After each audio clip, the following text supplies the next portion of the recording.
Assalamualaikum guys, balik lagi ke channel aku Puja DS. Hari ini Puja akan cerita dua cerita ya. Yang pertama, orang tak berilmu. Penasaran sama ceritanya? Tanpa berlama-lama, let's get it. Orang tak berilmu. Anak perempuan Sufyan bin Uyainah terkenal cantik jelita. Oleh karena itu banyak jejaka yang ingin meminangnya. Tetapi mereka segan terhadap Sufyan bin Uyainah karena dia orang yang sangat terpandang. Selain kaya raya, ia juga orang yang sangat berilmu. Ia menguasai ilmu agama dan ilmu pengetahuan yang luas. Pada suatu hari, datang seorang pemuda. Sufyan bin Uyainah menyambut pemuda itu dengan gembira.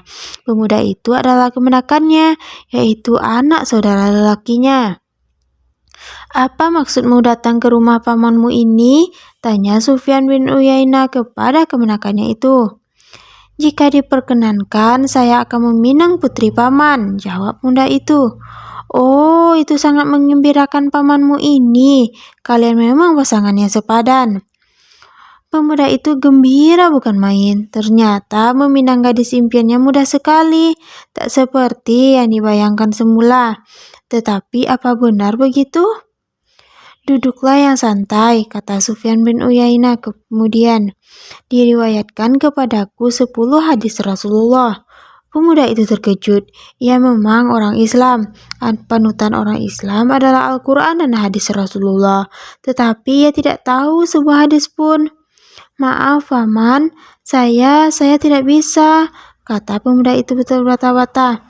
"Kalau begitu, bacakan 10 ayat Al-Quran." Pemuda itu makin bingung, keningnya berkeringat. Masya Allah, satu pun dia tidak bisa. "Maaf, Paman, saya tidak hafal ayat-ayat Al-Quran." Sufyan bin Uyainah menggelengkan kepalanya. "Baiklah, kalau begitu, lagukan saja 10 bait syair," katanya kemudian. "Oh, 10 bait syair? Maaf, Paman, maaf. Tidak bisa?" "Tidak, Paman. Tidak bisa membaca Al-Quran, tidak bisa meriwayatkan hadis, dan tidak bisa melakukan syair.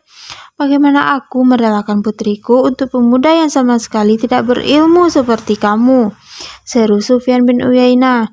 "Tetapi baiklah, kedatanganmu kuhargai." Sufyan bin Uyainah lalu menyuruh pembantunya memberikan uang sebanyak 10.000 dirham kepada kemenakannya sebagai penghargaan bagi kedatangannya. Dirham adalah satuan mata uang Arab pada zaman dahulu. Uang 10.000 dirham itu banyak sekali. Sekalipun mendapat uang banyak, pemuda itu sedih sekali pinangannya ditolak karena ia tidak berilmu.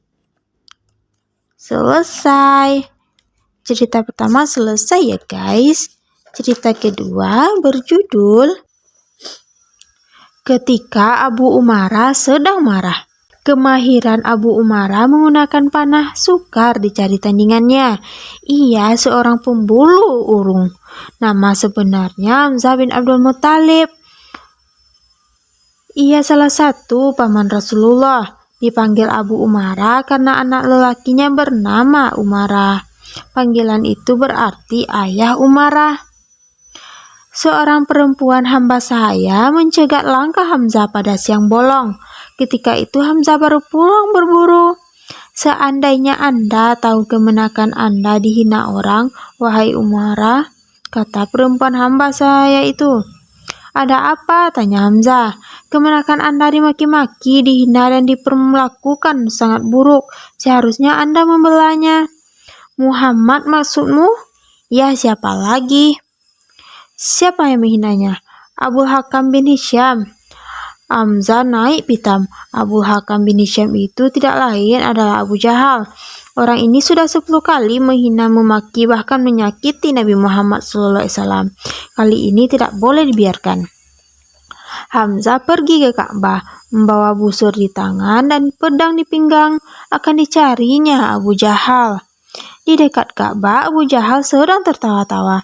Ia menceritakan bagaimana ia memaki-maki, menghina, dan melecehkan Nabi Muhammad SAW. "Muhammad diam saja," kata Abu Jahal. "Mana berani dia membalas? Dia kan tahu siapa Abu Jahal." Memang orang tahu Abu Jahal itu jagoan, tetapi Rasulullah tidak takut kepadanya. Rasulullah diam saja ketika dihina karena Allah Subhanahu wa taala tidak memerintahkan untuk melawan. Rasulullah selalu bertindak sesuai dengan perintah dan larangan Allah Subhanahu wa taala, tidak semaunya sendiri.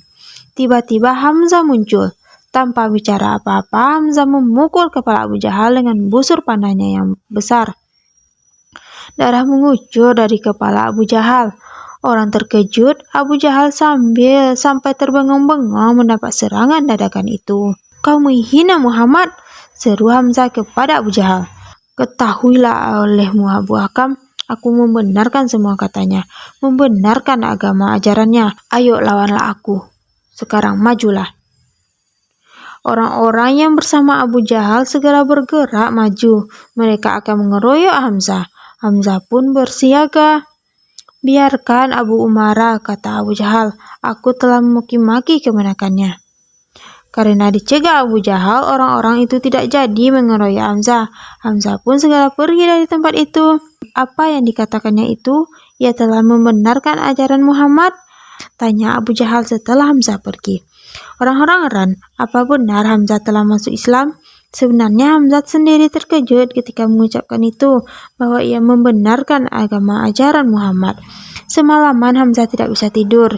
Ia berpikir-pikir, apa ia akan masuk Islam saja?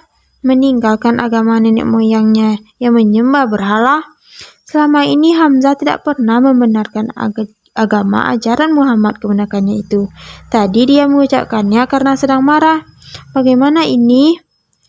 Paginya Hamzah pergi menemui Rasulullah. Ia menyatakan memeluk agama Islam dengan membaca kalimat syahadat. Keputusannya telah dibuat. Ia beriman kepada Islam, tidak karena sedang marah. Wallahu a'lam. Nah, itulah guys, 2 cerita singkat dari aku hari ini. Semoga kita semua bisa mengambil hikmahnya ya. Jika ada salah-salah kata, mohon dimaafkan ya guys. Sudahi dengan assalamualaikum.